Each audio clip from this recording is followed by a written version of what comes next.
So I was editing the last episode and I got like re-triggered when I hit the part where we were talking about embarrassing music and you brought up Muse. And I was mad, and I got mad again. I like Muse. Because I don't agree No, with it. no, it's not. Me too, but it's like, it's not even I'm not something... saying Muse is bad. I'm saying acknowledging that the enjoyment of the Twilight soundtrack, particularly that song is the most well-known one, is the embarrassing part. Because the whole soundtrack's not half bad. Spotify playlist, and I will find a more embarrassing song that you shouldn't be telling people you listen to. Okay, I'm gonna give it to you, but it has like 3,000 songs. I'll find something within 5 minutes. I promise. You'll probably find something within the top 10 songs because I haven't listened to those in fucking ages. So I'm sure there's something funky there. Yeah. I mean, that's Spotify playlist. Oh, you want me to send it to you now? I can. Okay, all right. Put your money where your mouth is. Give me 1 sec. I put my phone far away so it doesn't make the little sound. Okay, I sent it. No. Oh, here we go. Meghan Trainor. There we go. Song number like 6, 7. There you go. Yeah, I don't even like that song, but I liked it at one point. Oh, ew. Kesha. Which Kesha song, though? I'm kidding. I love Kesha. She's fucking amazing. Yeah, I was like, don't you dare. I was like, if it's TikTok, you're welcome to judge, but fucking Kesha is fantastic. It's crazy how everybody thinks to themselves, like, I listen to a lot of music that nobody else listens to, and then you look at somebody else's playlist and you're like, I have no earthly concept who any of these people are. What the fuck that is. Yeah. And it's funny because it happens to everybody. Like, I'm going through and I'm like, I don't know any of these people, but then I know you would do the same on my playlists too. Oh, absolutely. Who are you like, I don't know any of these people? Give us an example. This David Guetta guy. I'm kidding again. I was like, Gamage. I know that's a lie. There's no way. First Aid Kit. I've never heard of them. Oh, yeah, they're good. James if I'm Arthur. Thinking of the right thing. Never heard of James Arthur? Maybe I have, and I just don't recognize the song. There's a lot of songs that like I recognize, and I just like go scoop. Yeah, I do that a lot too. Where I'm like, I'll have stuff on that playlist that I have no idea who the artist is. I just happen to like that song. Man, there's a lot of 5 Seconds of Summer on here. No, 5 Seconds of Summer is pretty good. You listen I think to, I might have added their whole album. There's a couple people that I added an entire album, and I don't necessarily want that. I recently really got into Saint Motel. You know them, right? Oh, yeah. Yeah. Yes, Saint Motel is fantastic. Yeah. I just They're recently... really good live. Because I've heard them, I heard a couple of their songs like here and there, like randomly on a playlist, and then we just randomly was like, let's just listen to this fucking whole ass band, and they're really good. Yes. They're not my recommendation for the week. I saw them for New Year's Eve one year. They're like exceptional live. Every 21 Pilots song ever. Yeah, I think sometimes I'll do this thing where I'll hear one song and then I'll add the album because otherwise I'll forget to go back and listen to it. But I'm pretty sure, if I recall correctly, that's like my least favorite album that they've ever done. I don't know who Hunter Hayes is. He's a country artist. Aha. He is one of my favorites. Maroon 5. There we go. Dude, I think I might have deleted it, but at one point I added like 2 entire Maroon 5 albums because I was like, when I was younger, I liked this. And then every time it comes up, I'm like, Jesus Christ, get out of my ears. I do that all the time where I'm like, oh yeah. And then I'll put it on and then it comes up and I'm, like, there's a couple Korn songs that I have on my rock playlist and like, they'll come up and I'm like, I'm just not feeling it, but I don't remember the last time I did feel like it. But I just... Yeah, exactly. I just, like, added them by a habit alone. Yeah, and I'm not like I don't go and manicure my playlist ever, so I'll just add stuff Me if I neither, like the sound of it. And I fucking should. Yeah, I'll add stuff if I like the sound of it, and then if I could literally hear it one time and be like, oh, I like that, and then the second time be like, I hate this song, and I won't delete it. And I'll just hate it every time it comes up and skip it. I will, sometimes I'll just put on an album, and then I'll just let the algorithm do its thing and just start adding songs and then go, this is good, save as playlist, please. But there's a couple times I do that where like I'll do it and then I'll go back to listen to it. It's just like, here's Limp Bizkit. I'm like, God damn it. And I will stop everything I'm doing to go out of my way to remove them from my playlist. I'll be damned. I recently selected this playlist that has the, almost 3,000 songs on it and erased it from my taste profile on Spotify because I was getting super annoyed with getting so hyper pigeonholed. Because like Spotify's like, here's a sound that you're kind of vibing on right now. Here's more of that sound. Yeah. Here's more of that sound. Here's more of that sound. I'm like, is this an order? Give me something else. I don't use Spotify, so I don't know how this works. Is this an order of like you finding songs and then adding them? Like, is that in order of most recent? And the very beginning is extra rough because I was sitting there going, what fucking music do I listen to add to this playlist, and trying to put stuff on it to create some maybe taste profile, and almost every song that I picked is fucking horrible. Because it just reached like a little cluster of like Electric Light Orchestra, Fleetwood Mac, Looking Glass, Cheap Trick, even. Wow. Oh yeah, just like a bunch of just you can see it. You can 100% see it go through phases. Yeah. Where it's like, oh, you clearly spent a day in this era. The entire Into the Spider-Verse soundtrack. Yeah, that one I don't regret adding every single one. Me neither. No, it's fucking good. Soundtracks. I think they're both fantastic. There's a couple songs that I'm kind of iffy on, but like some of the songs, like I know that Start a Riot is probably my favorite one off of there. It always gets me in the mood. It's such a bop. Yeah.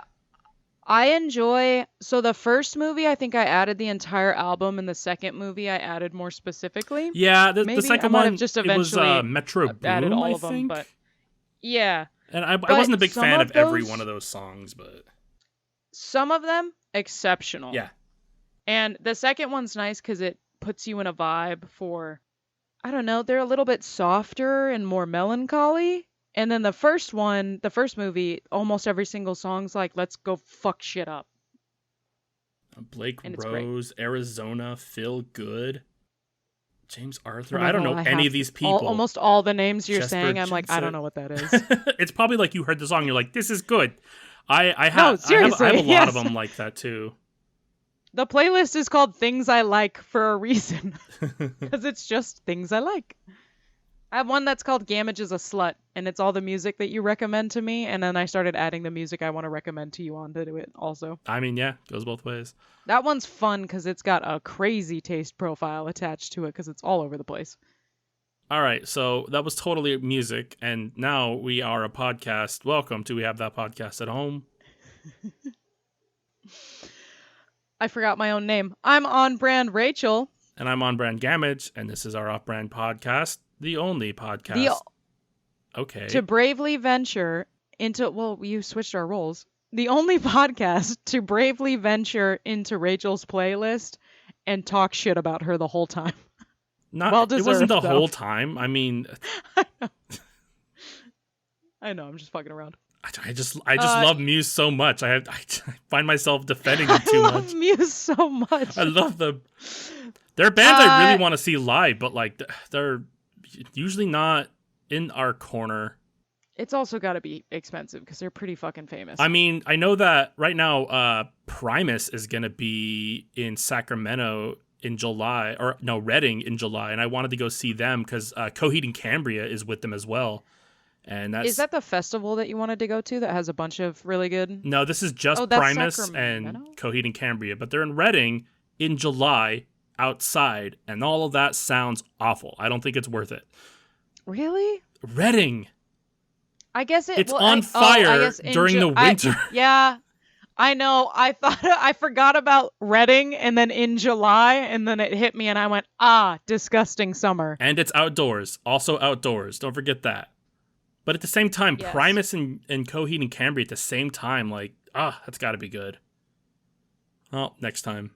But, each week we play Russian roulette with our success and spin a wheel to find out the genre of next week's podcast. This week we're attempting pop culture, which is good because we've only talked about pop culture so far. And shockingly, the subject we picked wasn't music. Yeah. So, plot twist, it's going to be about a movie. Yeah. Really quickly, though, did you read that the FTC is going to start banning non-compete agreements? It's a big deal. Non-compete agreements. It's like if you're like a lawyer or you go work at like a tech company, and when you're hired and you sign like a 2-year contract, there's also a non-compete clause in there, which means that where you're not allowed to like leave to a competing company. Yeah, or even start your own competing thing. It's a big thing. It's in America, but the FTC's like, we're not going to do that anymore. And so many companies are like upsetty spaghetti about it. Yeah. Yeah, because it's going to make the whole fucking capitalist playing field a landmine. Well, I mean, everything about this country talks about, competition's good. That's what makes a good economy. And that's capitalism. And, no on monopoly. But then it's like, well, then why were all the rules written to fucking support monopolies? Everything is monopoly. Everything is, no, you're not allowed to go play with them. You have to stay here. It's all bullshit. So fucking thanks for trying to do something. It's all a lie. The rich get richer. Anyway, and the poor stay poor. Shocking revelations. So for pop culture this week, we've decided on a movie. We have like a list of movies, and we're just like throwing darts at a board, and we decided on Wonka. And really quickly, I really liked it. I thought it was really good. Yeah, I gotta say, overall thoughts, I was not expecting to enjoy it. And I feel like anytime I go into a movie for our podcast, I have a judgmental mindset to nitpick it just to kind of like have reasons to make fun and poke fun, which I definitely still have notes about. But, me too. Like the cast in this bitch? Yeah. Holy shit. A billion famous people. I wasn't expecting to hate it. I mean, like, it did feel kind of cash grabby of like, what else can we do with this IP? But I was expecting it to just be kind of like mediocre. But I ended up actually... No, it's actually really good. Genuinely enjoying it. Yeah, it's very sweet and endearing. Like, it ends up being a really nice kind of happy soul sort of movie. Yeah, the movie is Wonka, came out 2023, directed by Paul King, based on Roald Dahl's Willy Wonka, or Charlie and the Chocolate Factory was the book. I don't know if they actually did a Wonka prequel, but this is a prequel about Willy Wonka's younger years and wanting to do chocolate factories and whatnot. You know the movies. This is the third movie in the Wonkaverse that I know of. The third big movie, I want to say. Timothy Chalamet plays Willy Wonka, and I think he does a fantastic job of like towing the line between Johnny Depp and Gene Wilder's Wonka. Like, he has, like, that, like, charismatic kind of chill Gene Wilder, but then also has, like, that, like, high-energy, psychotic fucking Johnny Depp's version as well. Yes, exactly. One of my big notes was, I feel like the two previous Willy Wonka, Charlie and the Chocolate Factory movies had almost like a maliciously psychotic nature to both of those characters. Yeah. And I feel like this movie did a good job of showing a bit of him sort of being a little bit odd. Quirky. While also, but it took away the malicious psychotic nature that the original two had. Yeah, that's fair. The movie, I do have like some trivia that I'll be pulling up like throughout. Ooh. That'll be contextual to this scene. But the one I did want to start with is that all of the chocolate, all of like the colorful fucking things that like you could hear enter people's mouths, I thought it was very clickety clackety. All of that is real and made on set. Oh, really? Yeah. Damn. Is made by this incredible chocolatier. Doesn't give her name for some reason, but she made all these the chocolate, and everybody gained like 50 pounds. That bitch is Willy Wonka. Why would you not give her credit? I know. That's fucked up. But yeah, so all the chocolate is real, because I remember like getting close-ups of it and thinking like, that looks incredible. Like, what kind of prop is that? But that's actually chocolate. All of it is chocolate. That's really fucking cool. Yeah, it's a neat factoid. Not a fact, but something that I did really enjoy about this movie in an overarching way before we kind of get into it. Yeah. Maybe not each of the characters, but a lot of the characters had punny names. Like Miss Scrubbit runs a laundromat thing where they all have to scrub stuff, and then the accountant is named Abacus. Yeah. The like old I didn't slide the little wooden circle across the bean counting and there's thing. a comedian named like Mr. Chuckles or something like that, Chuckleworth. Mm-hmm. I don't that one was a little bit more straightforward, but the rest of them I was like, oh. Some of the characters didn't even fucking have names. Like the chief of police is just chief of police. Yep. Played by Michael Keegan Key. Yeah, there's 1,000,000,001 famous people in this movie. I didn't recognize a lot of them, but I feel like, you know... Really? I did recognize a couple, like Mrs. Scrubbit. She's a pseudo-antagonist of this movie. He's played by Olivia Colman, legendary Olivia Colman. I have to say that it is a delight that we live in a time where we can see Olivia Colman act. It's incredible. Yes, where we can see Olivia Colman exist. Well, because, like, you know, there's a lot of, like, famous actors that you're like, well, they were dead way before my time. Like, I have no way to know, but... No, we get to live in the same time period as... Olivia Colman, who am I thinking of? Dame Judi Dench. Yeah. We got to live in that same time period. Oh my God, who's the lady that plays the mom on Freaky Friday? Oh, that's Gary Oldman. No. Well, that's who I was thinking of as an amazing actor that I'm glad we live in the time of. Also that, yes. You're thinking of Jamie Lee Curtis, though. Yes, Jamie Lee Curtis. We got to live when Betty White was doing stuff. Yeah. There's been some pretty incredible people floating around. I also want to say that it is a pleasure to watch somebody's budding career and the evolution of it. Like Timothy Chalamet, for instance, is a very young actor. Mm-hmm. We've seen some of his earlier films, but like it's awesome seeing an actor in this career grow, because you do see the evolution of their characters, like how they approach every new role and how wide they can make their range. And I think Timothy Chalamet is decent at it. Yeah, I think so too. I don't get boners for him like all the teenage girls, but you know, whatever. Have you ever seen Call Me by Your Name? No. Okay, so I watched that movie recently, and it also has an actor, Armie Hammer, in it, who has since been accused pretty readily of being a cannibal. I have not heard of this. Okay, there's documentaries about it, but basically the gist is Armie Hammer. Documentaries of accusations? You can watch a documentary about it. No. Well, yes, but no.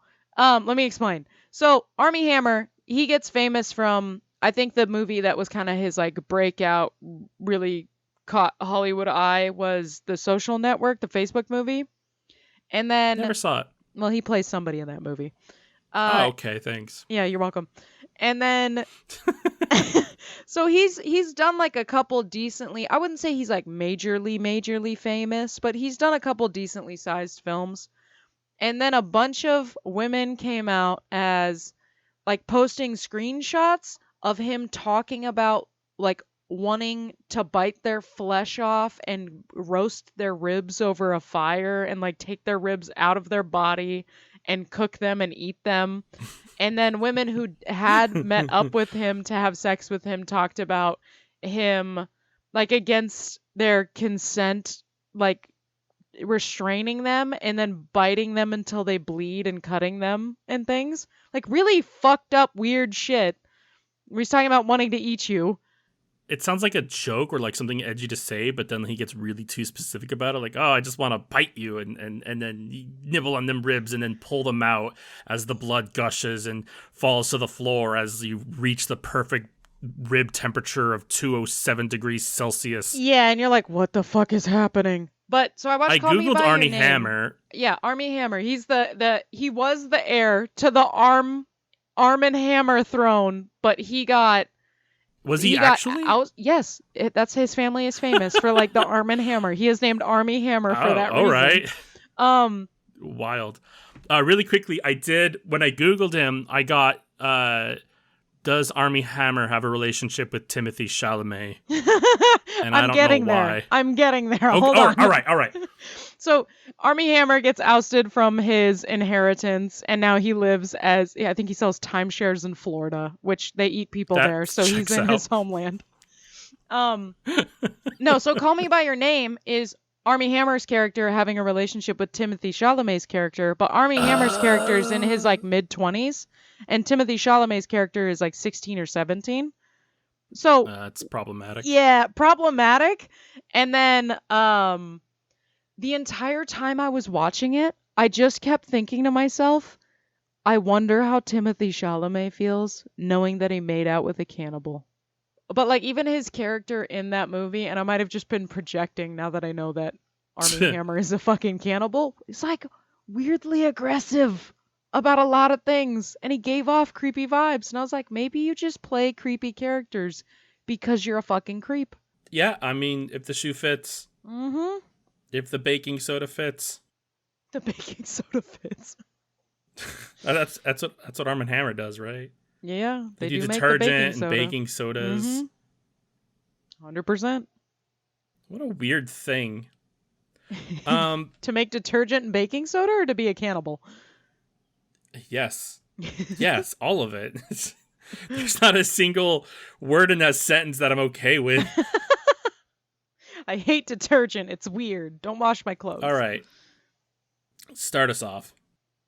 Okay. I do have notes, but like a lot of it's like out of context, and I'm like, I don't know what this means. So, no, I got you. I also like you'll start, and I'll be like, oh. I started doing that, and then I was like, wait, I need to do it scene by scene because that's how I always do this, and we'll figure our way out through it. Yeah. So it opens to a scene of Wonka singing on a boat, and my first thought was, why the fuck is he now a sailor? And is this why he made a chocolate river in his future factory so that he can teach the Oompas how to sail? But do sailors even go on rivers? Is that applicable? I would think there's a little bit of crossover. Yeah, maybe. Do you still call this a sailor? I mean, sailing is just you're sailing. You're on a boat with a sail, and that is how the boat is propelled. It fits, sure. Yeah. But this movie is a musical. There's a lot of musical features. I didn't hate the music either. I didn't either. A lot of musicals, I'm like, ugh. But I don't think I was expecting it to start with a musical number. But yeah, no, I mean, he did a good job singing. It wasn't bad or anything. But he is like running around being like, yes, my dreams and blah blah blah. Yes, exactly. Yeah, he starts singing on a boat, and then he makes it to a city, hops on a bus, and then swings his way around a light pole defying physics, and continues singing his happy merry song about, his dreams to make chocolate. Which, at this point, I noted his hat better be some fucking Mary Poppins shit with how big his dreams are and how small his wallet is. And then literally in the next scene, he sits down and starts pulling a cup, a tea kettle, spoons, and a bunch of shit out of his hat. And I was like, well, called it. Fun little bit of trivia, though. In the song, like near the end of it, it's kind of shown that he's like kind of giving his money away. Like he's like paying for this, paying for that. And he's rapidly. He's left with one coin, and then he drops it, and it falls into a gutter. And fun fact, Charlie Bucket in Willy Wonka and the Chocolate Factory finds a coin in the storm drain, which allows him to get his candy bar that gets the golden ticket. So that coin drop into the gutter is like a nod to that. It could potentially be the same coin. That's just a fun little thing. That's pretty neat, though. Yeah, I thought so too. I didn't even notice it. I was like, I just ended up reading it later going, huh. That's a really cool. I feel like that's got to be a little Easter egg on purpose. It's for sure an homage. Yeah, that's fucking neat. Homage. I like that a lot. I feel like they did that with a couple little things here and there, obviously, because there's been 2 other movies where they make like small references to stuff. But yeah, so he starts pulling some shit out of his Mary Poppins hat, and then he pours himself a cup of chocolate milk or cocoa, not really sure. And then I was wondering, like, do you think Willy Wonka at this point in time in his life doesn't have a lot of money because he's been giving it all to a dentist? Probably. Well, no, because his father's a dentist, so he takes dentistry. Yeah, in Charlie and the Chocolate Factory. Yeah. In the Johnny Depp one. Yeah, he is. Yeah, Christopher Lee plays his dentist father, who's my favorite Christopher Lee character of all fucking time. He's so good at that. But he is a dentist, so like it's canon that Willy Wonka takes dentistry very seriously. Really good care His of teeth are perfect. He would never need to go to the dentist. So you're fucking wrong there. Well, I'm glad you could bring up that fun fact. The first line that I have written down in my notes, I don't understand it, and I'm hoping you could provide context. I'll decipher. I watched this movie 2 days ago, but it's already out of my head because that's what happens when you have ADHD. I wrote down tears of a clown. Do you understand that? Oh, yes, I do, and we're not there yet because I also wrote this thank down. Christ. Okay. No, okay, so we're still in the introduction. So yeah, we'll get there. I'll let you know when we're there. Good. So Wonka's sitting on a bench. He's pouring himself a little cup of something that has to do with chocolate, and then some dog starts harassing him because he has mailman pants. Ha ha ha. Yeah, I didn't understand this either. Well, I think it was just supposed to be a funny joke that just wasn't very funny. It was more like, ha ha, because dogs like to chase the mailman. I get it. I mean, it provides like a pseudo plot point. Yeah, later, it was literally, but... it was just, well, yeah, I think it mostly had to do with an introduction for this next character. So the dog's owner comes up and he seems to be a nefarious being, but Willy Wonka's a fucking trust all type of character. No one can do wrong. So this nefarious character's like, you're going to freeze to death if you stay out here. Let me take you to a nice place where there's some home owned by Miss Scrubbit, who's played by Gimmage. Janet Reno? No. Olivia something. Olivia Colman, yes, I knew that. Mm-hmm. Are you testing me? No, I was just trying to have you fill in the blank because I didn't know her fucking last name. You gonna come on this podcast and fucking test me? Yeah, it's Olivia Colman. Fantastic actress. It hasn't been your turn for real or fake crime, so not yet. So she's like clearly also a villainous character. She has the yellowest teeth I've ever seen. She can spit butter. So Mrs. Scrubbit gives him this contract that's like, but sweetie, not scrub it teeth. No, she does not scrub her teeth. She only makes other people scrub stuff. So her name is just an act, like a request. Spoilers. Yeah, we'll get there. There's a contract. Yeah, so there's a contract. Kidding. We're gonna spoil the shit out of this movie. Yeah, so if you haven't figured that out, ready. We spoil anything that we talk about. So I don't know why the fuck you're here if you haven't seen this film yet. We're like right now. Look, we're talking about the milk in your refrigerator. Listener, it's spoiled now. Fun fact. Yep. Boom. Done. I know the expiration date said it didn't expire for another 7 days, but looks like it turned that early. Shit's all a scam anyway.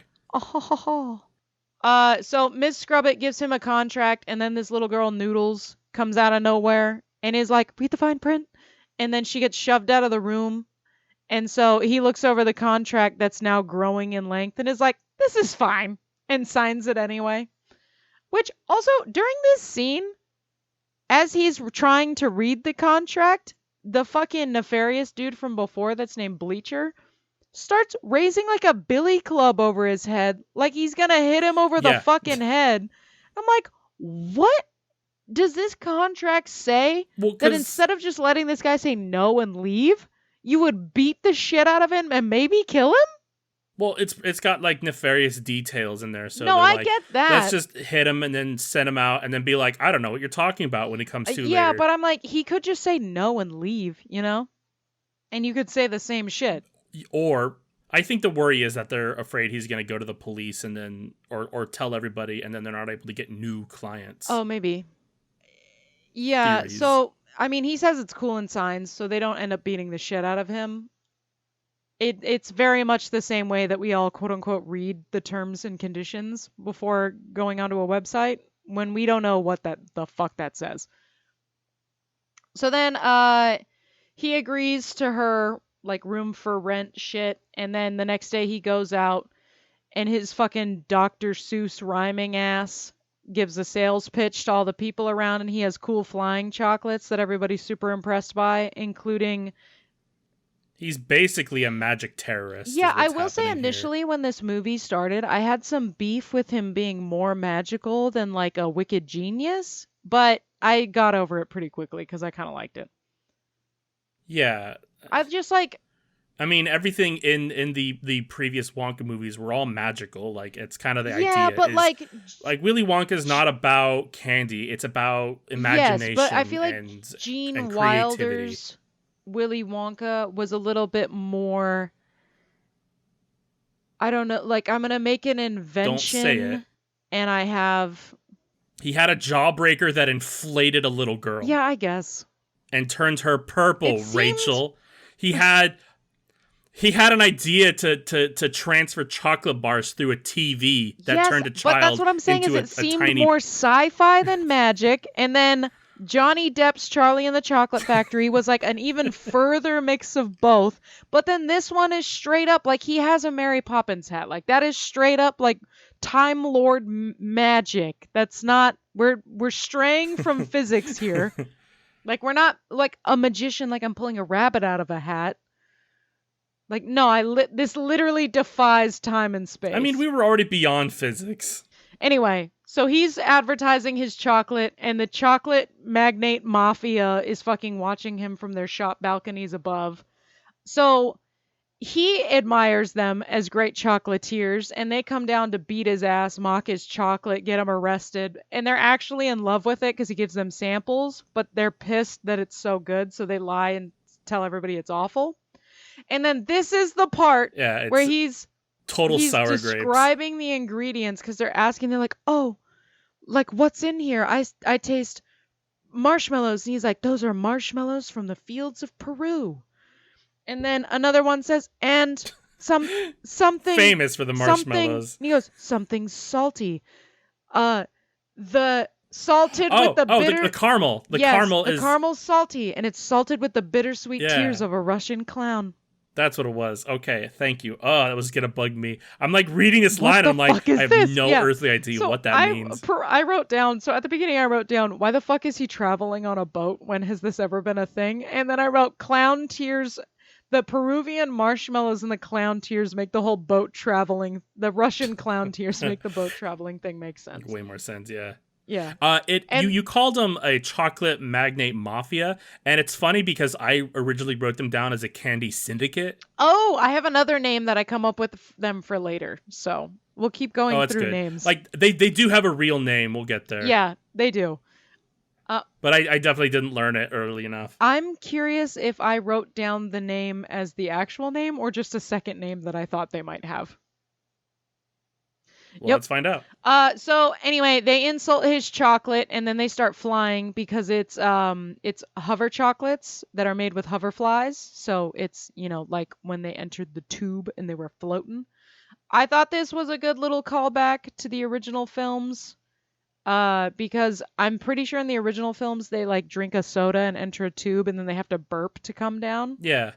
Is it a callback if it's a movie that takes place later? Yeah, because the movie was made first, so I feel like it's a callback. Yeah, sure. I mean, I already said callback for an earlier thing, but I definitely has me thinking.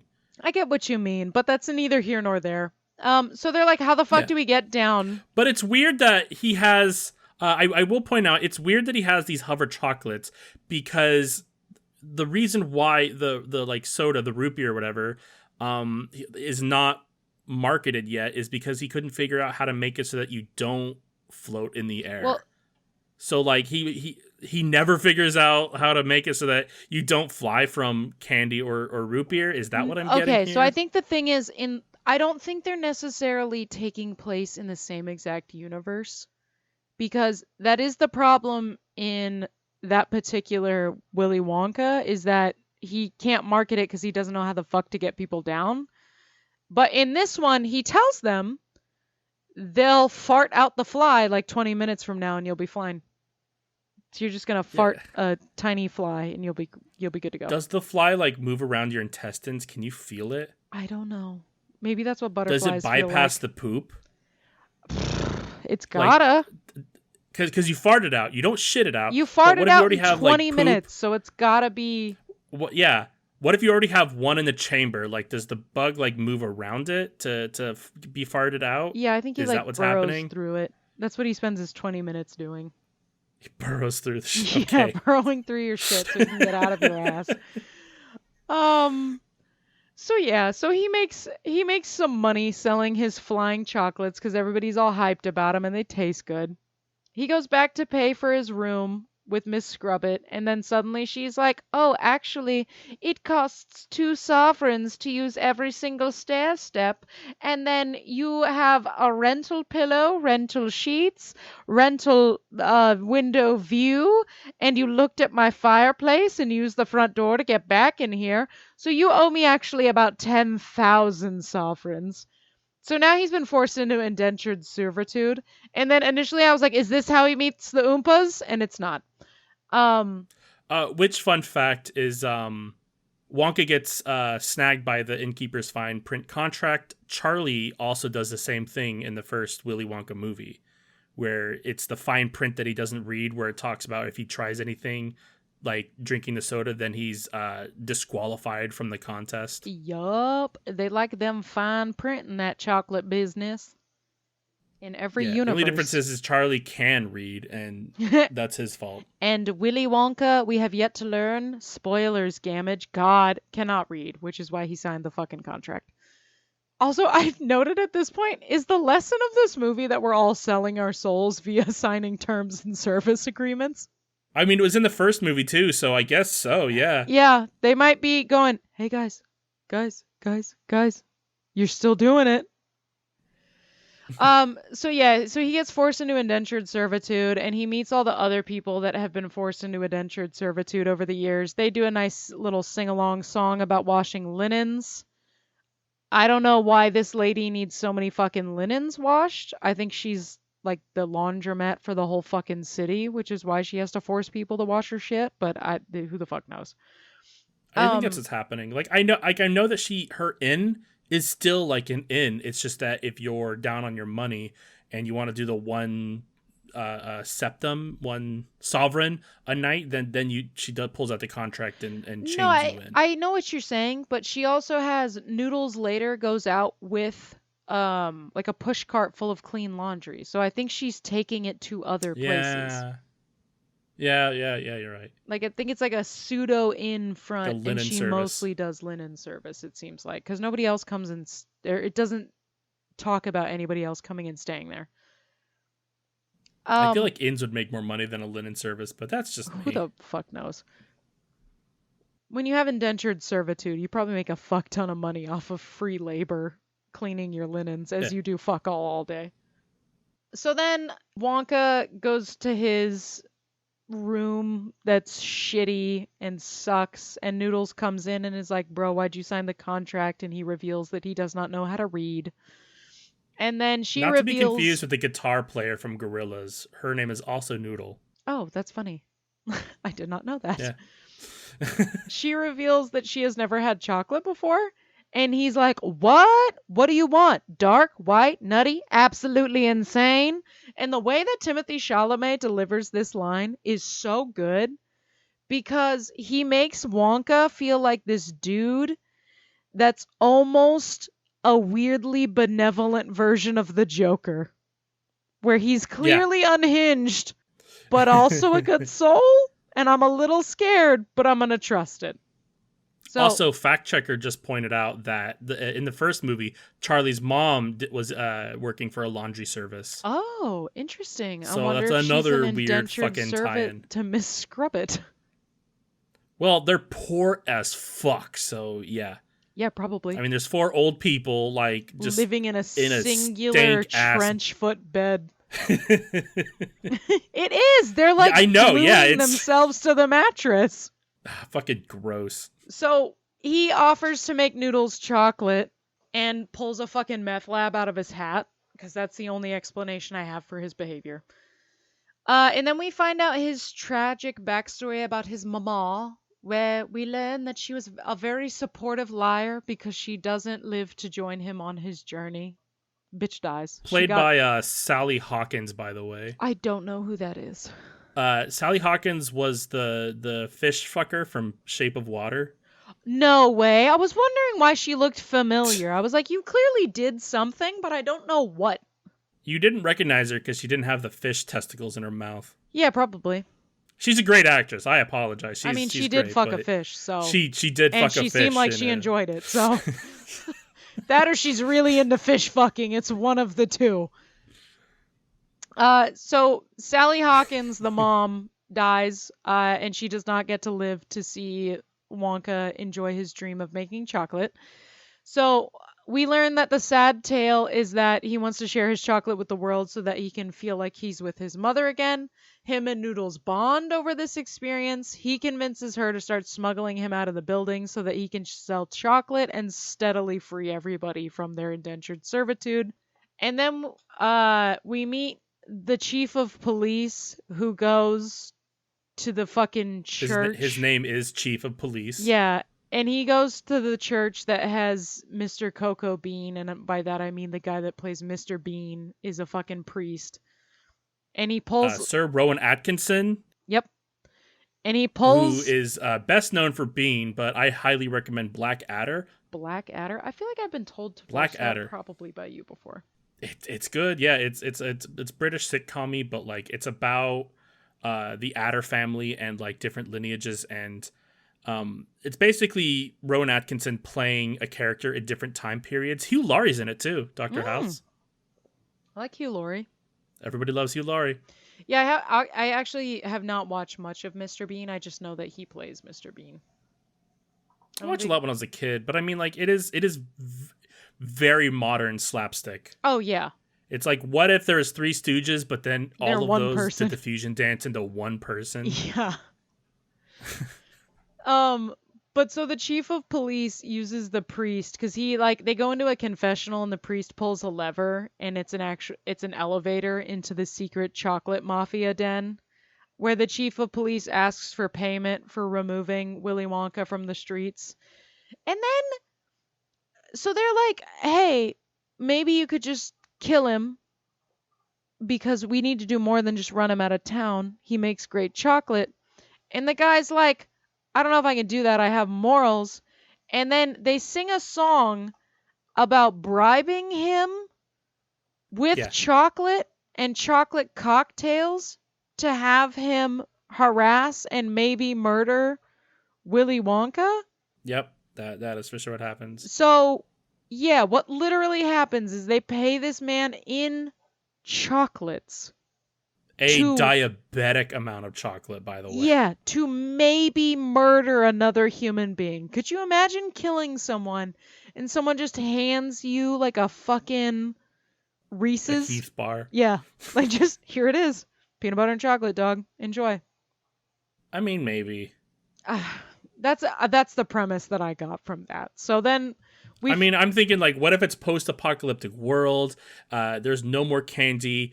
And you find out that this guy that you found has like the last Reese's ever, and you're already a part of like cannibalistic marauders. The reality that we're in is there's like 4 competing chocolate shops, and then Willy Wonka's here on the street like, try my better shit for cheaper, and they're just pissed about it. And this man's like, I'll take your shitty chocolate to murder this man.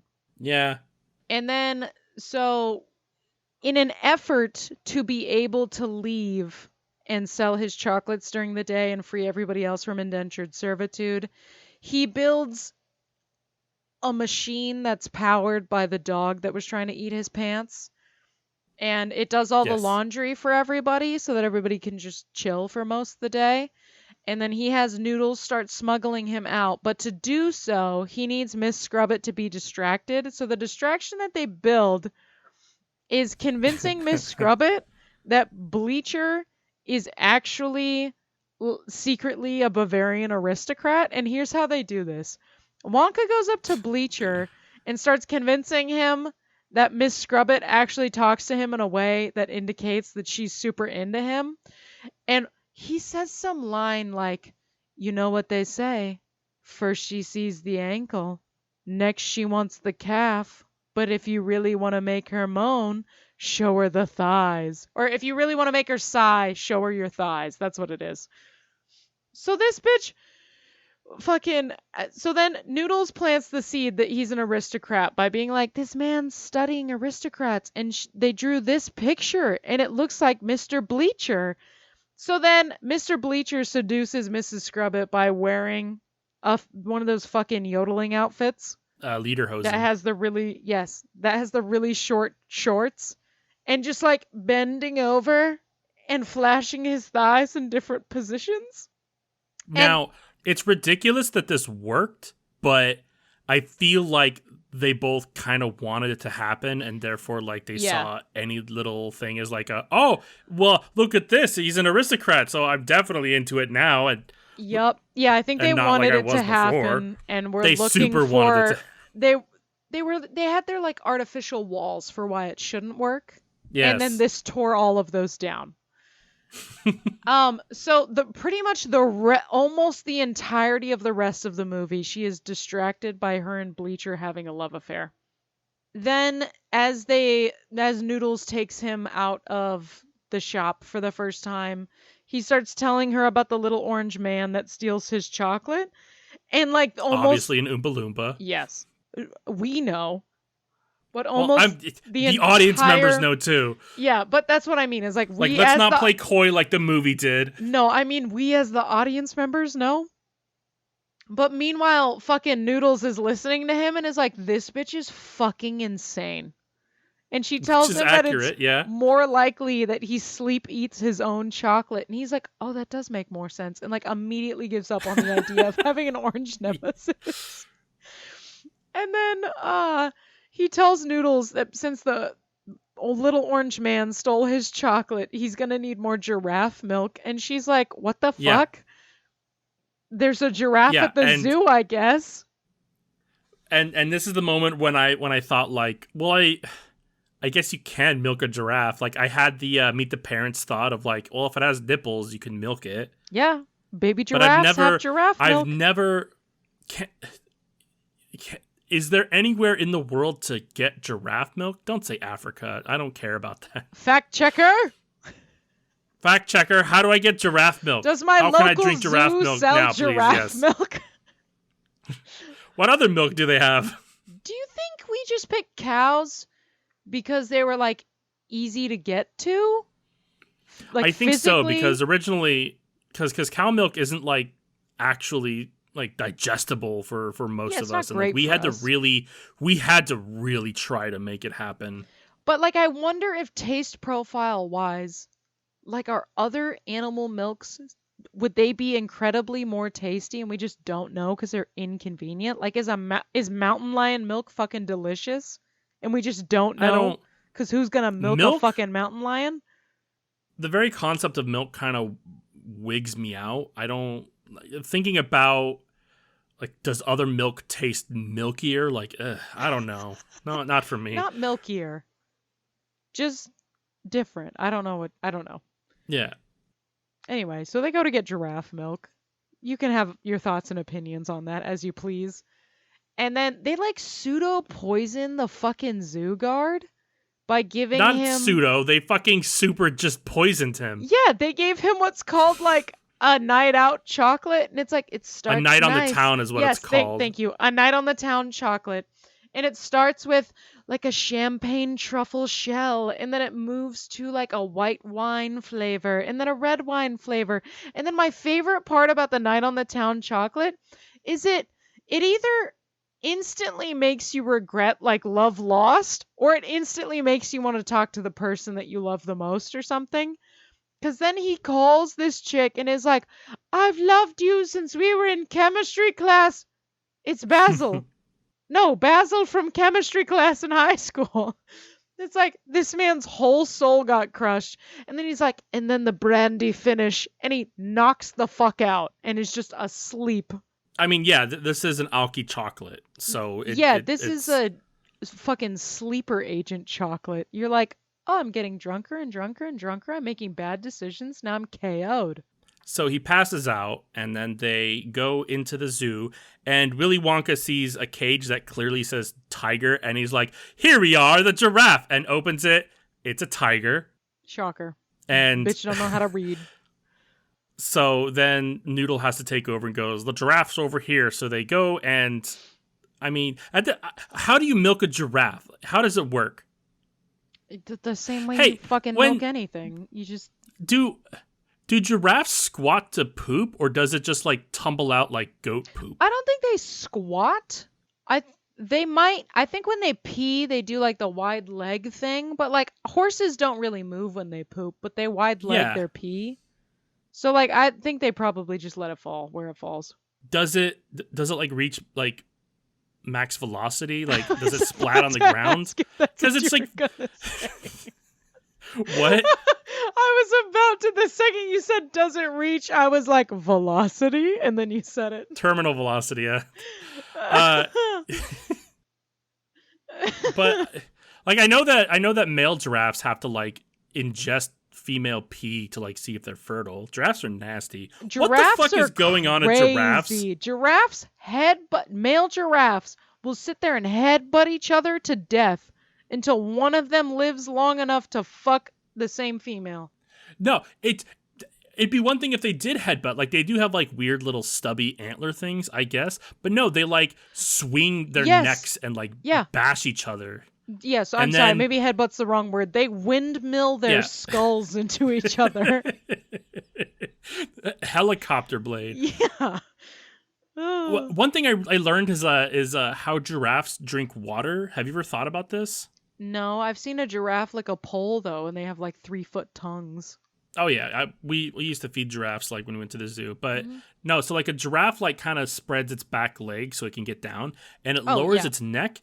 And then what happens is it's able to use its, like, neck muscles to create pressure. And, like, it fucking turbo slurps water up its, like, it, fucking like, reverse upside straws down water? Yeah. That's fucking incredible. I did not know that. Yeah, I'm sure I got it wrong because what the fuck do I know? No, this is science. So, trust Gamage. He's a scientist. So he walks in on a tiger and he goes and milks a giraffe. Through this entire like interaction between them starting the process of going to the zoo and getting here, Noodles clearly is like, you're fucking insane, but I'm having a good time, and that's better than indentured servitude, so whatever. So yeah. He charms the giraffe. Noodles explains her sad backstory of being an orphan.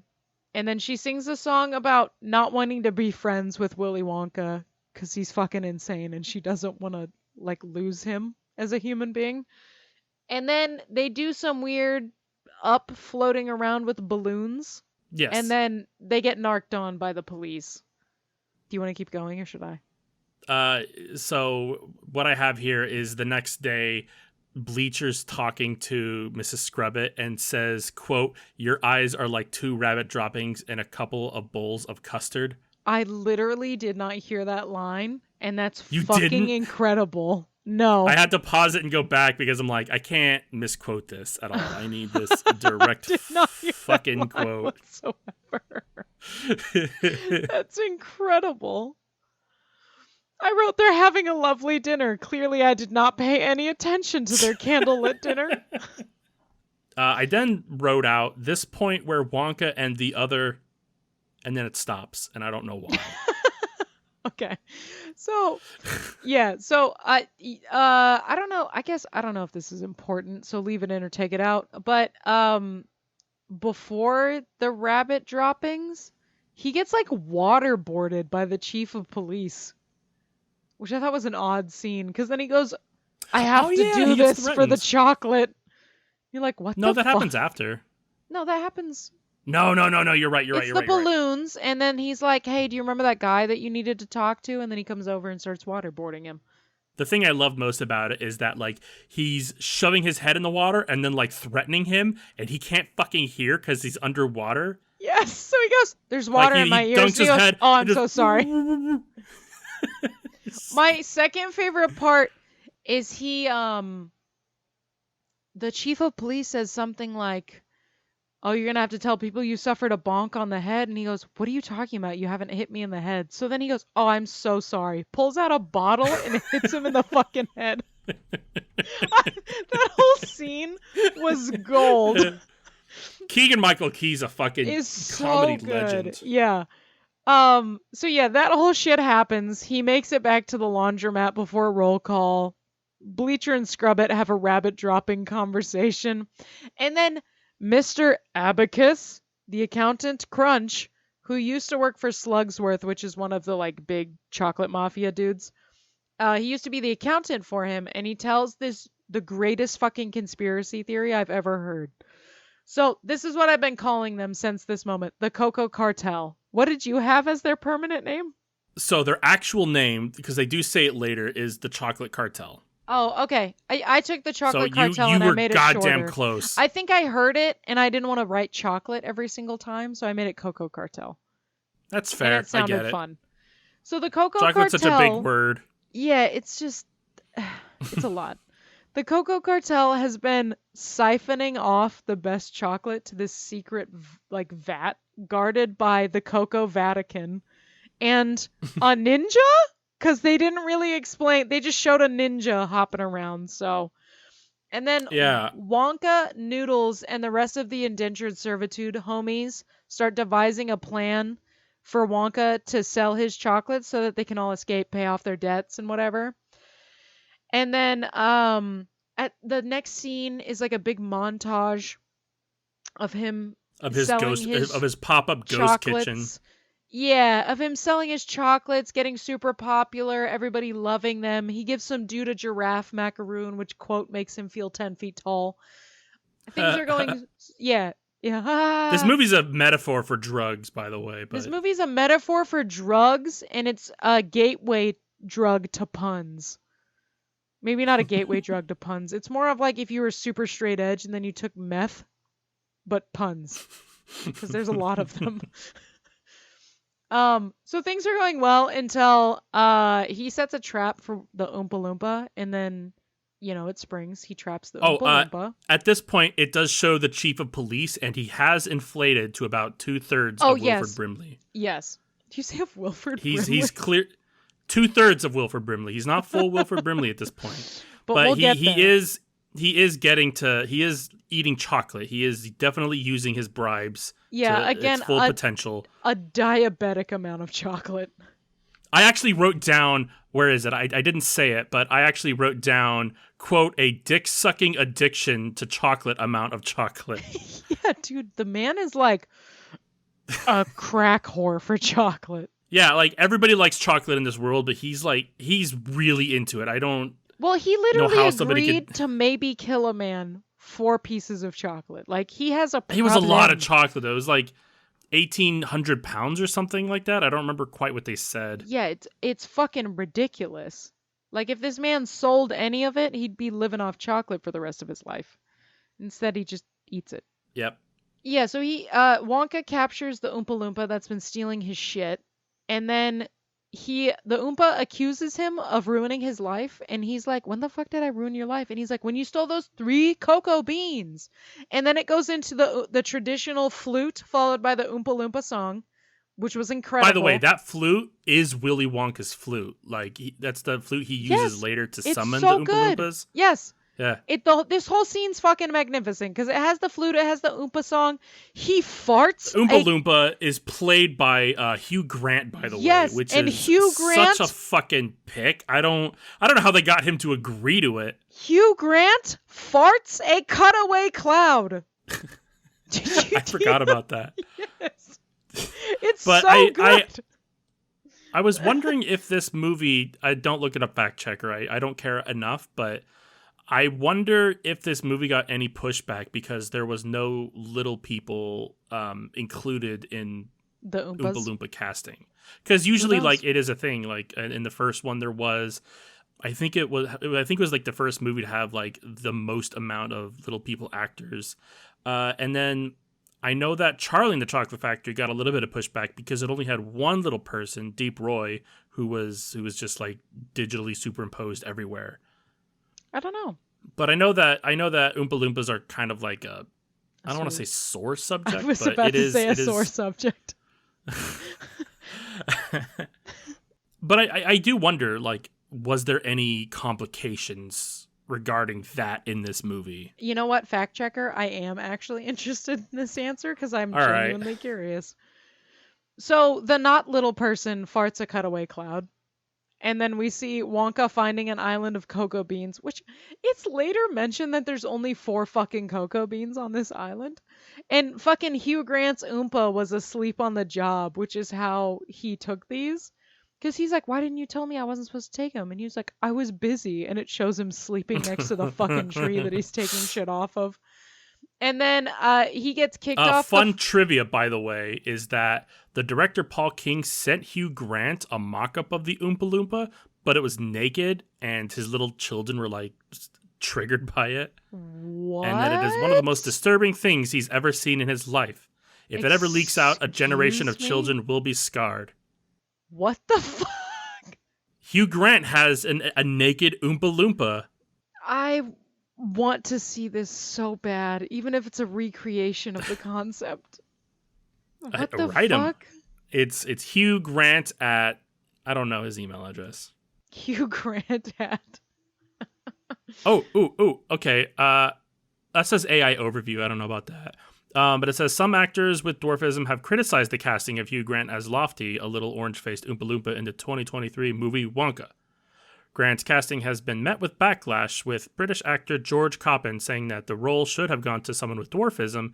Some actors with dwarfism have also said that when the Oompa Loompas are fleshed out as more developed characters, little people are removed from the conversation. Oh, interesting. Which it kind of makes sense. Like it kind of sucks for little people actors because they're always typecasted to be leprechauns or dwarves or that, Oompa and Loompas. then at the same time, or Oompa Loompas, and then like at the same time, there's not a lot of demands for characters that are little people that aren't playing these ridiculous caricatures.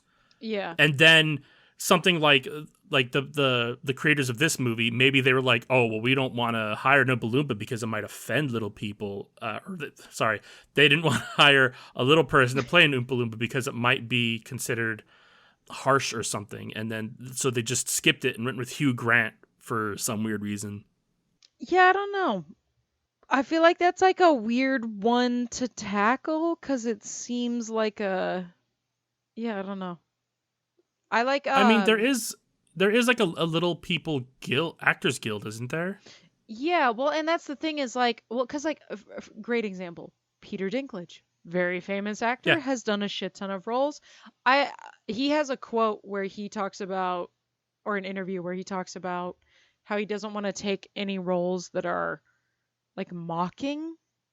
So that's what I was saying. He was like, a lot of people told me I was ridiculous for waiting, but he waited and waited and waited. And then now he has this super prolific career where he played like really cool fucking characters. He was perfect for playing Tyrion Lannister in Game of Thrones because like that was his character, is a little person who has to deal with all this shit and who has to deal with people being assholes while he's still like like I'm a big player in this fucking game. Yeah, no, he did an exceptional job. Back to Lofty, who is talking about. Yes, he farts a cutaway scene. Wonka steals the cocoa beans. And then this is the best part. So Willy Wonka's character in this film is precious. Is so nice and gullible and just believes the best in people. And the Oompa Loompa's like, can you grab me that cast iron pan off the wall? No, the heavier one. Thank you. And he's sitting there spinning it in his hand. And he's like, come closer. I have something to tell you. No, closer. And then just hits him across the face with the frying straight up pan. Concusses Wonka. Yeah. And then hits him in the foot afterwards with the same frying pan as he runs away with his chocolate. And he tells Noodles about this the next morning, and she continues to think that he's psychotic. And I caught the Oompa Loompa, you see, but then he tricked me and hit me with a frying pan and escaped. And she's like, what the fuck are you? And my favorite part about this is it's not just Noodles. It's like every other person. Because at this point, the dog chasing the mailman on the machine fucking is doing all the work. That makes no sense if you haven't seen the film. But they don't have to work anymore. Willy Wonka made a fucking machine. Don't worry about it. So they're all out with him. And they're all like, what are you talking about? And then this is actually a really sweet scene because the group bought him the shop that he's been wanting to have. And then the chief, who has gained an astronomical quantity of weight, narcs on them to the Coco Cartel. And they apparently know who the fuck Noodles is, so the Coco Cartel goes to Mrs. Scrubbit and is like, yo, your fucking linen fiends are out and about destroying our business. And so they start trying to undermine all of their happenings. So we flash to him opening his shop. He's inspiring a childlike joy and hopefulness in all of the citizens. And then I've noted that his homies do like the same fucking job they were doing for Miss Scrubbit, but because they're not indentured servants, they're like, it's chill, it's fine. And then I also really I thought this was just really cute. At one point after they do the whole song of introducing the shop, it shows Abacus the accountant as the cashier, and he goes, how would you like your change, spendable or edible? I did really like that. I thought that was really cool. That was a great addition. So cool.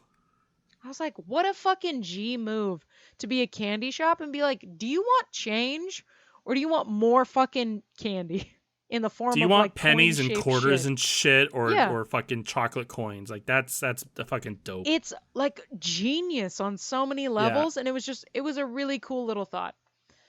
And then so as the shop's going through its opening day, there's an ingredient error and everybody starts growing hair because there's like sweat of a Yeti in everything. Yeah. Shocker, he was sabotaged. Cue the Beastie Boys right now. Also, their skin turns like green too. Yes. Like so their skin and hair was just growing weirdly. Yep. Weird colors, like crazy bright blues and reds and greens for their hair and their skin. And then everybody starts panicking and rioting and lighting shit on fire. And then I put... I didn't know who I was talking about for a second. I put Crazy Face literally thought his hypothetical dead mom would reappear.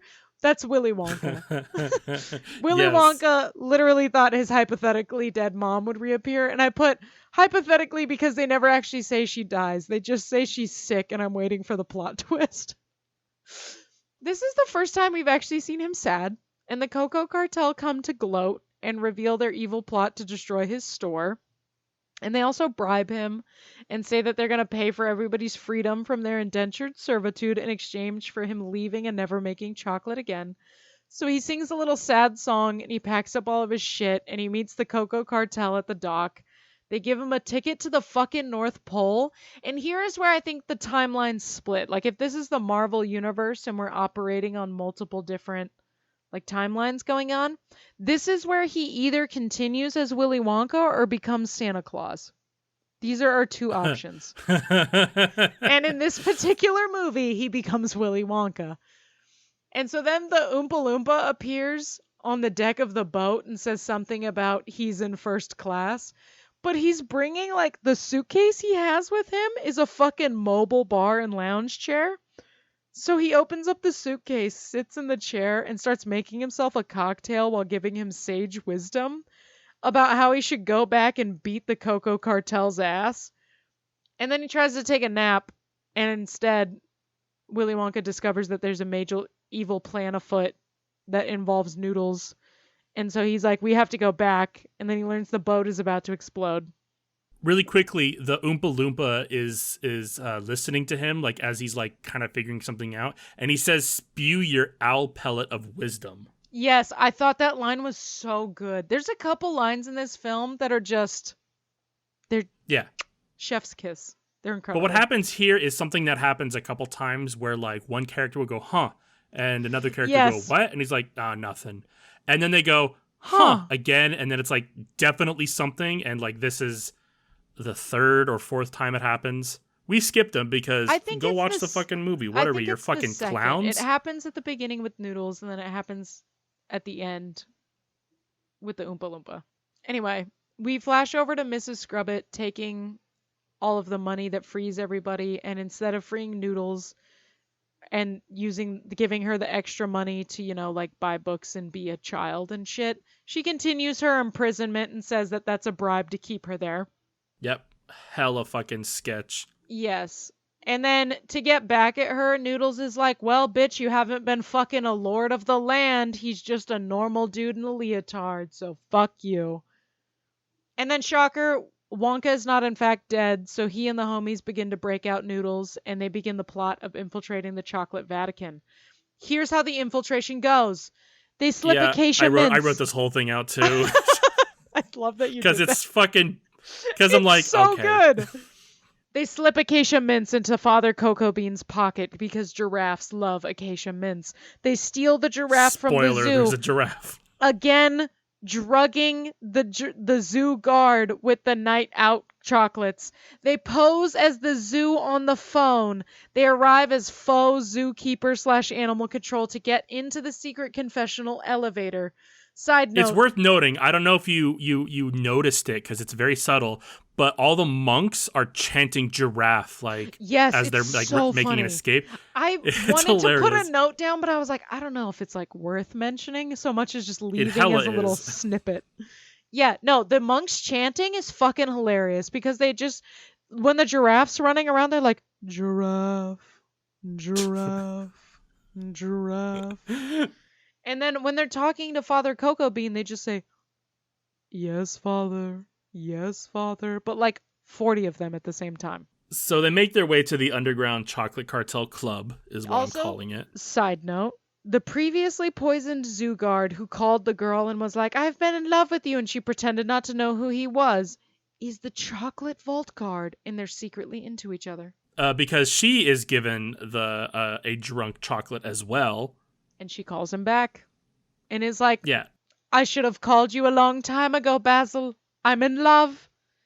So Noodle and Wonka storm into the vault and look around, but eventually find like the green ledger, which is the ledger that they've been looking for because it has all of the accounting information of the misdeeds that the Cocoa Cartel is doing. Also, who the fuck keeps a ledger of the illegal shit that they do? I mean, you want, like, if you're a big businessman, you keep records. You may hide it, but I guess you want that record somewhere. I agree.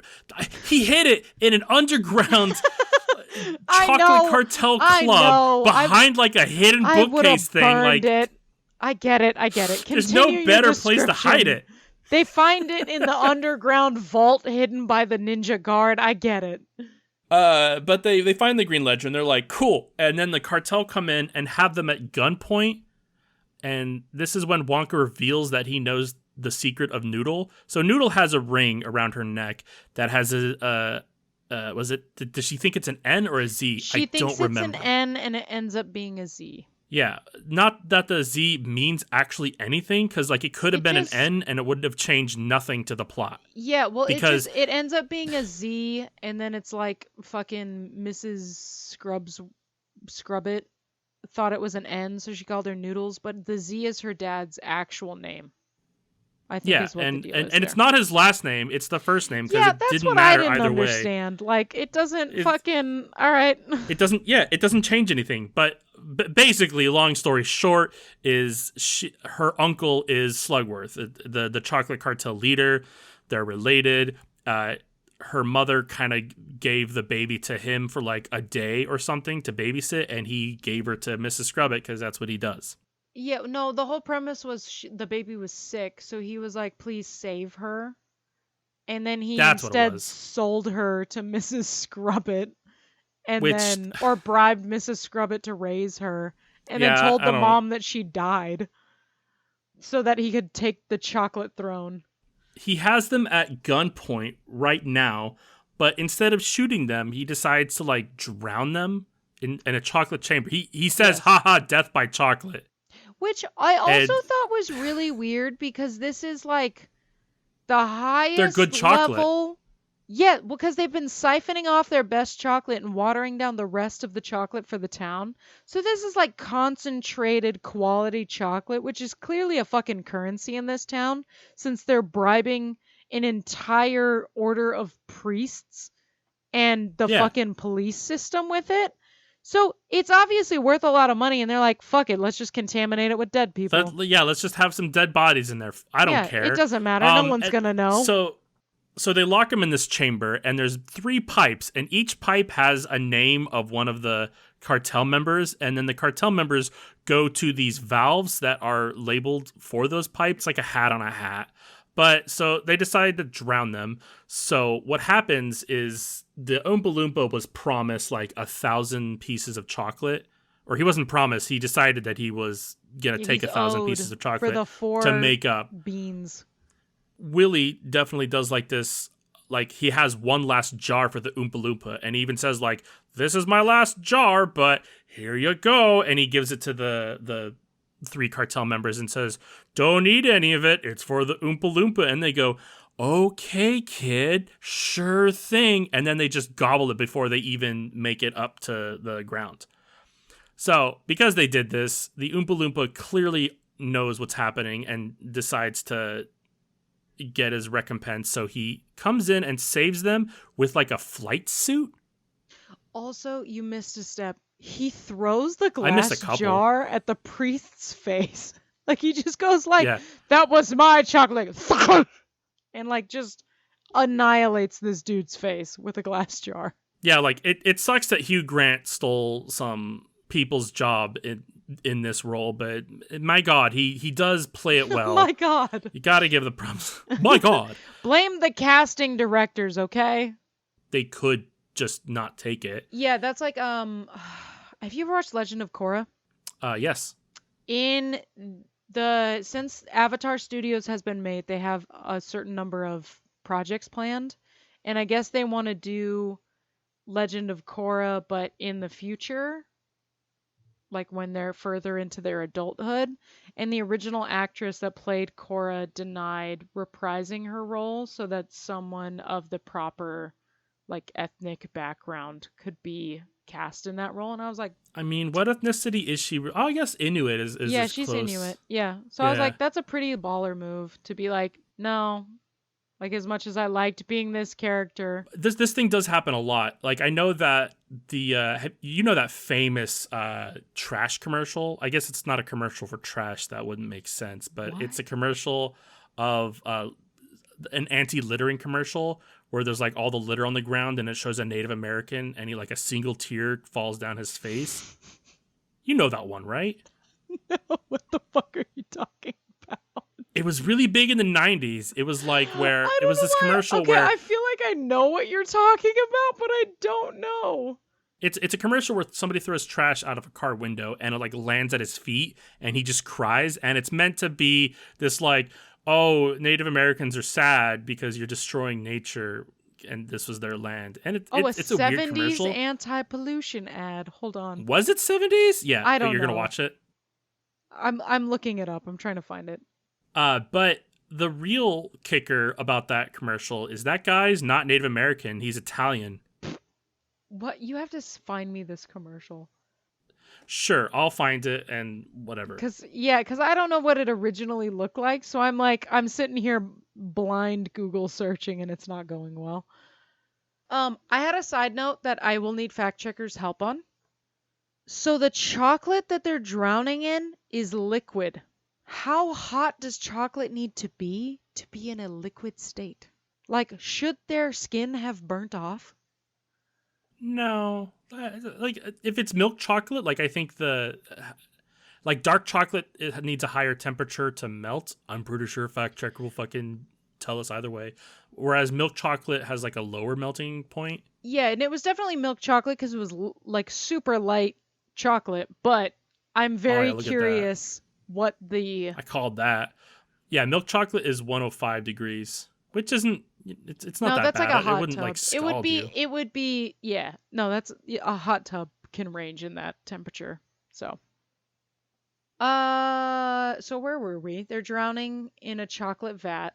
The Oompa Loompa comes and saves them. Literally flies through. He has a flight suit with yeah, that was some wild shit. Yeah, he comes through and he saves them and gets them out. And they like leave. They're all covered in chocolate. It looks like shit. That's the funny joke. Haha. And they come out and they give the ledger to the police officer that isn't the police chief, who is an important police officer, but we only see him like twice. By this point, the chief of police is now full Wilford Brimley. He is 100% yes, he is. Wilford Brimley. He has the diabetes as well. He is... he's full on. We've committed. So they give the ledger to the other police officer that isn't the police chief. Everyone bad gets arrested is what I wrote. Yeah, Wonka produces a giant like fondue fountain with all of the chocolate cartel supply. There was a frozen fountain. It served no purpose or even spoken about this whole time. Yeah, but now all of a sudden the frozen fountain bursts with chocolate, and everybody begins like just drinking by the gallon. Just and suddenly they have pictures, and they're like, "Here we go." It's like, girl, there was algae in there this morning. What are you doing? They're sick. They have diseases. That's happening. Look, the point is not that everybody has herpes in this town, but that the Cocoa Cartel gets a public shaming along with the police chief. I guess there is the thing where, like, while they were in the chocolate vat, he was saying that, like, we're going to die in good chocolate. So he, like, took out, like, his Wonka chocolate and, like, started shaving it. Yeah. So they were going to, like, so he kind of tainted the chocolate with good magic chocolate. And then that sparkled when it came out of the fountain. So theoretically, that could have cleaned up. To make it sparkle. Did he? Yes. I'll take your word for it, but I'm going to assume that cures hepatitis C because... I mean, he does both things. I don't know how else. Yeah, I don't know. Maybe he was just overkill. It was like, we're going to cure herpes and AIDS. One of these does one, the other one does the other. Side note for this scene, the guard of the Cocoa Vault, the Cocoa Cartel Vault, and the zoo guard finally meet up, and they begin their romance in this chocolate fountain scene.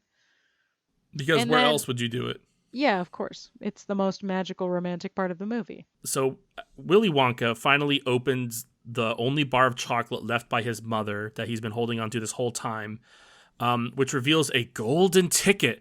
Ooh, foreshadowing. Or callback? I don't know. Both? But the golden ticket has like the only secret recipe, because his mother always teased him that there was like a secret family ingredient, but the secret ingredient was friendship the whole time. Who would have thought? I know. Who knew? It's such a cheaty trope, but here we are. So he does share the chocolate with his friends, and I put this as a momentous occasion because homie didn't know how to read until he met Noodles. Could you imagine if he opened the bar earlier? Yeah. I also wrote gold. Is it gold? I also wrote, I wonder if that chocolate tasted 10 years old. Because he's I assume 8 when he gives it to her. And I don't think he's 18 in the film, but sure, we'll say he's 18. So it's like at least 10 years old. I want to say 20. But that's what I'm saying. It is Timothy Chalamet, so it's hard to fucking tell. Bar of chocolate is my point here. At least. Yeah. So I'm saying I wonder if it tastes like it's 10 years old. So then there's a big reveal where Wonka says that they figured out where Noodle's mom is and that she works at the library, which is a big fucking deal because Noodle wants some education and books up in her life. So it's like a big thing that her mom works at the library. And then when they arrive at the library, Wonka starts singing the iconic Willy Wonka song, the like, come with me and you'll see a world of pure imagination as they walk up to the library. And Noodles It's a little different because this rendition has like different themes because it's about this movie and these characters. Yeah, he changes some of the words because like. But you get it. It's Willy fucking Wonka. I think one of the lines is like, look around and you'll see paradise or something. And it's the change in the line has something more to do with like, look at the people you care about and you'll see the important things in life. But the point is, it's the traditional Willy Wonka song. She reunites with her mom. Wonka settles his debt with the Oompa Loompa, convinces him to come with him while he builds his final factory. And then I put, is this where he subsequently goes mad and becomes the Dawn of the Cocoa Cartel because there's a power vacuum? And that's how the next two movies happen? Because 3 chocolate companies, the biggest chocolate companies, just fucking went under. Imagine if Hershey, Lindor, and fucking Godiva just vanished one day. I hate Nestle. Don't eat Nestle. But yeah, then it would just leave whoever's like the next one down to just all of a sudden just come up and be the only chocolate in the world. and get sucked into the insanity vacuum of power. Because this whole time I'm sitting here watching this movie this could be a prelude to these other two. And it feels like it could be. There's little hints of like, maybe he just went psychotic. And it's the same universe as one of the originals. Well, because Charlie and the Chocolate Factory, like, more followed the book correctly and has more accuracy, like, and it has more lore to Willy Wonka. Yeah, because this is, like, based on Roald Dahl's book. But No, I know. I would have thought that the Gene Wilder version was closer. Oh, man, that is a big, nasty spider. Why are you running at me? Dude, speaking of spiders, I'm in bed. I'm reading. I feel something hit my head, hit my shoulder, start crawling down my arm. I look over. It's a giant fucking house spider. Slap it off my body, smack it off my bed. The dog tries to eat it. And I was like, I have to burn the entire house down. We're done here. That's the only recourse. It was a good run. Yep. Wi-Fi sucks, so... Yep. They're like, what's the loss? There's not wasps in the walls, but there sure are a lot of spiders. But I know that the original Willy Wonka movie, it does follow the book as much as it can, but like there are like subtle differences because it's how movie making kind of worked at that time. I honestly can't tell you anything that that movie did differently than the book, but I know that there was maybe the glass elevator scene at the end. I don't remember. No idea, but I've never read the book. Movie's over now. Yeah, the movie's over. The Oompa Loompa sings the only Oompa Loompa song ever in this movie is in the credits sequence, and he's just singing about what everybody did. He sings like 2 other times. The first one is long, the second one is short.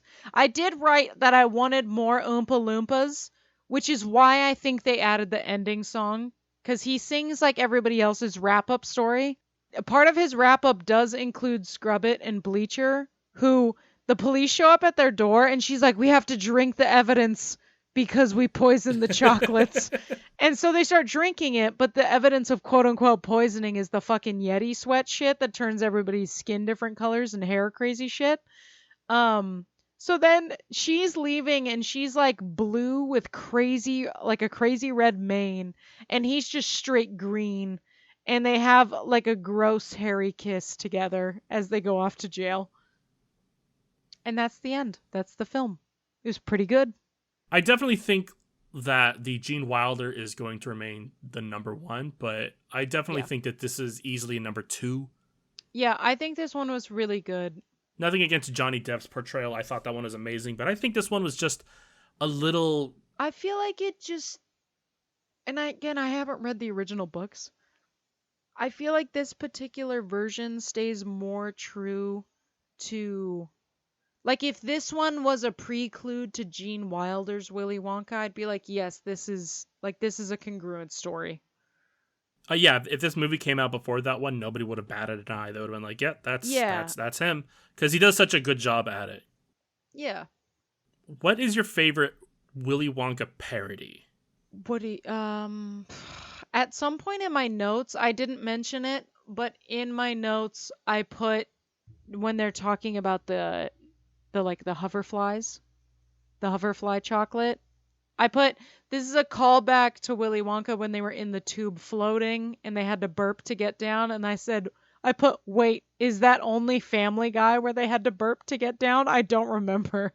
No, in Family Guy they farted, because Family Guy's that's what it is. Parody is they fart out the hoverfly. So I was like, at the beer factory. Yes, I was trying to remember if you I was like, I'm pretty sure they burp in the actual movie, but I think Family Guy was farting. Yep, that is accurate. But so I think the Family Guy's parody of the Willy Wonka and the Chocolate Factory experience is probably my favorite parody. Yeah, I was gonna look, here's Willy Wonka and Oompa Loompas. That's easily the best one. It's probably my favorite Family Guy episode, too. It's just so good. They did a great job of it. It's good. Yeah. Oh, you know what? You know who also does a halfway decent job? Don't say Futurama. I didn't like the Gronkalunkas. You don't like it? No. The Crumble Wumbas didn't fit your vibe? I like the Slurm. I like the Slurm. I like the whole Slurm story, but I didn't like the Gronkalunkas. I thought that they were just kind of 2-bit. They're very repetitive.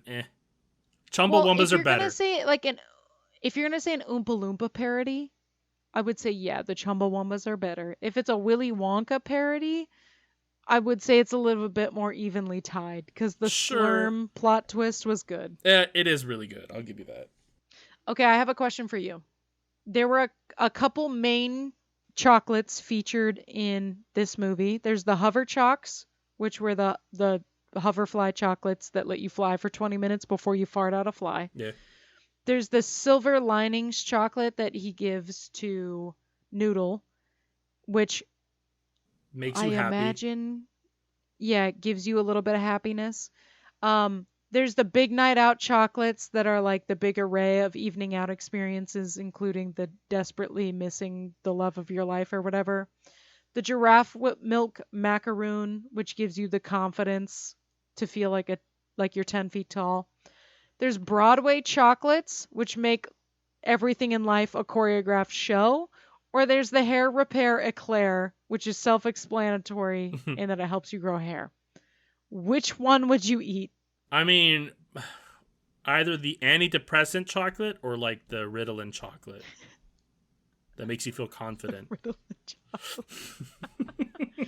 I think I would do the Hover chocolate. I feel like it would meet all the requirements of the antidepressant and Ritalin chocolate, while also I can fly.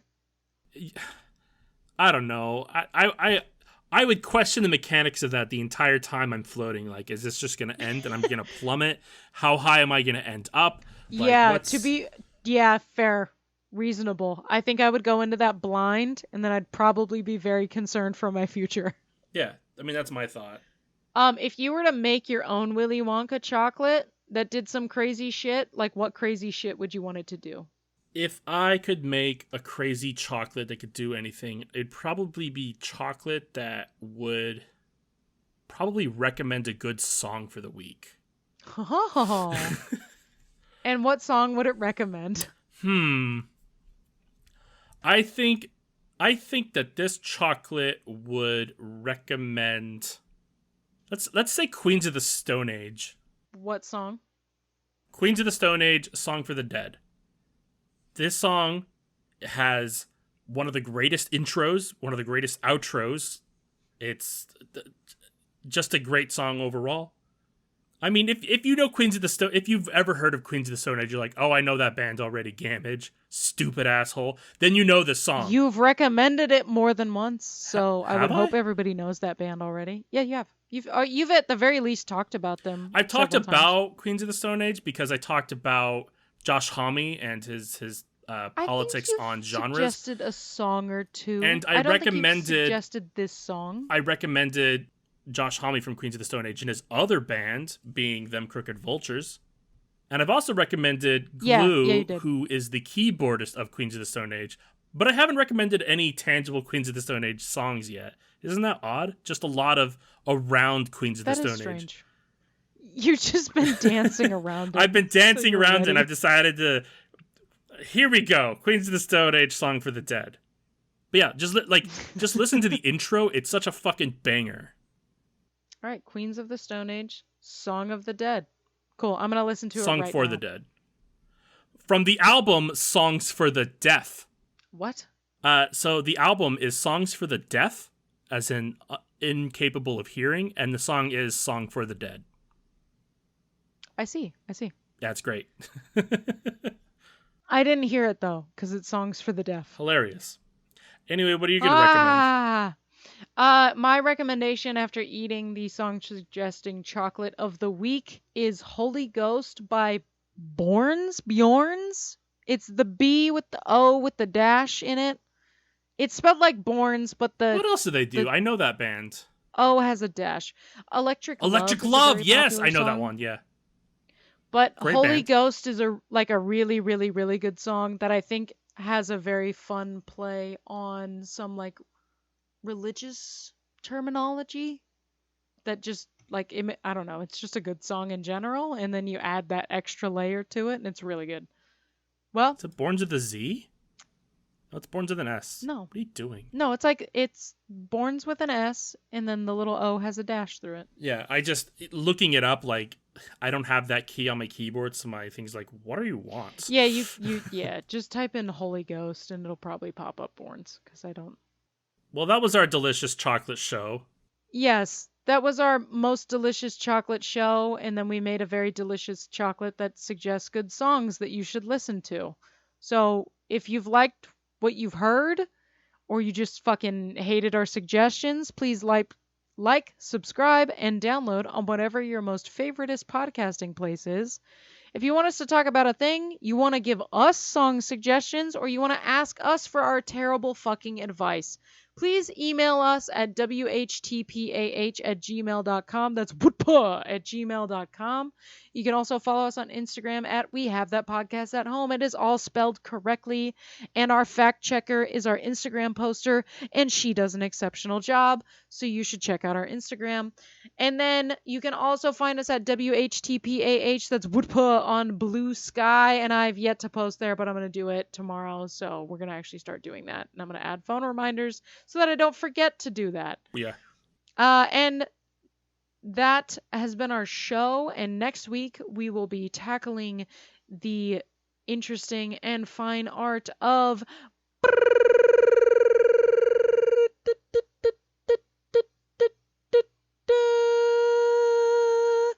wild card. Wild card.